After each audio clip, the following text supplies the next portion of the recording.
ಏಳನೇ ಪ್ರಶ್ನೆ, ಬಹಮನಿ ಸುಲ್ತಾನರ ಆಡಳಿತ ಕಂದಾಯ ವ್ಯವಸ್ಥೆಯನ್ನು ತಿಳಿಸಿ. ಬಹಮನಿ ಸುಲ್ತಾನರ ಕಾಲದ ಆಡಳಿತದಲ್ಲಿ ಕೇಂದ್ರ, ಪ್ರಾಂತೀಯ ಹಾಗೂ ಗ್ರಾಮ ಆಡಳಿತವೆಂಬ 3 ಭಾಗಗಳಿದ್ದವು. ಇವುಗಳಲ್ಲಿ ಕಂದಾಯ, ನ್ಯಾಯ ಮತ್ತು ಸೈನ್ಯ ಆಡಳಿತಗಳಿದ್ದವು.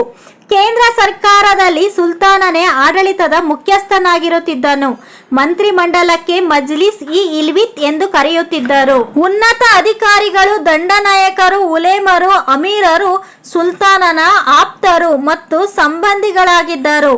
ಗವರ್ನರು ರಾಜ್ಯದಲ್ಲಿ ಹಿಂದೆ ಇದ್ದ 4 ತರಫ್ಗಳನ್ನ 8 ಘಟಕಗಳಾಗಿ ವಿಂಗಡಿಸಿ ಪ್ರಾಂತ್ಯಗಳನ್ನ 15 ಸರ್ಕಾರಗಳಲ್ಲಿ ವಿಂಗಡಿಸಿದನು.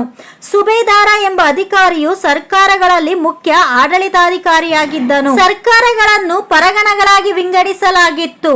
ಕೊತ್ವಾಲ್, ದೇಶಮುಖ ಮತ್ತು ದೇಸಾಯಿ ಎಂಬ ಅಧಿಕಾರಿಗಳು ಪರಗಣದ ಅಧಿಕಾರಿಗಳಾಗಿದ್ದರು. ಆಡಳಿತದ ಕೊನೆಯ ಘಟಕವಾದ ಗ್ರಾಮಗಳಲ್ಲಿ ಪಟೇಲ, ಕುಲಕರ್ಣಿ ಮತ್ತು ಕಾವಲುಗಾರ ಎಂಬ ಅಧಿಕಾರಿಗಳಿದ್ದರು.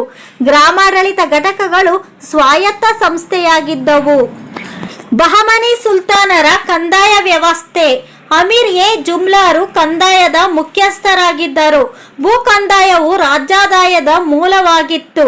ಉತ್ಪಾದನೆಯ 1/3ರಿಂದ 1/2 ಭಾಗದಷ್ಟು ಭೂ ಕಂದಾಯ ರೂಪದಲ್ಲಿ ವಸೂಲಿ ಮಾಡ್ತಾ ಇದ್ರು. ಮನೆ, ಗಣಿ, ಹೊಗೆ ಸೊಪ್ಪು, ಹುಲ್ಲುಗಾವಲು, ವ್ಯಾಪಾರ, ವೃತ್ತಿ ಹೀಗೆ ವಿವಿಧ ಬಗೆಯ ತೆರಿಗೆಗಳಿದ್ದವು. ತೆರಿಗೆಯಿಂದ ಬಂದ ಹಣವನ್ನು ಅರಮನೆ, ಯುದ್ಧ, ಅಂಗರಕ್ಷಕರು, ಕೋಟೆ ಮತ್ತು ಇತರ ಕಟ್ಟಡಗಳ ನಿರ್ಮಾಣಕ್ಕೆ ಬಳಸುತ್ತಿದ್ದರು. ಫ್ರೆಂಡ್ಸ್, ಈ ವಿಡಿಯೋ ಇಷ್ಟ ಆದರೆ ಲೈಕ್ ಮಾಡಿ. ಈ ವಿಡಿಯೋ ನಿಮ್ಮ ಫ್ರೆಂಡ್ಸ್ಗೂ ಕೂಡ ಶೇರ್ ಮಾಡಿ. ಪ್ಲೀಸ್ ಸಬ್ಸ್ಕ್ರೈಬ್ ಮಾಡ್ಕೊಳ್ಳಿ. Thank you.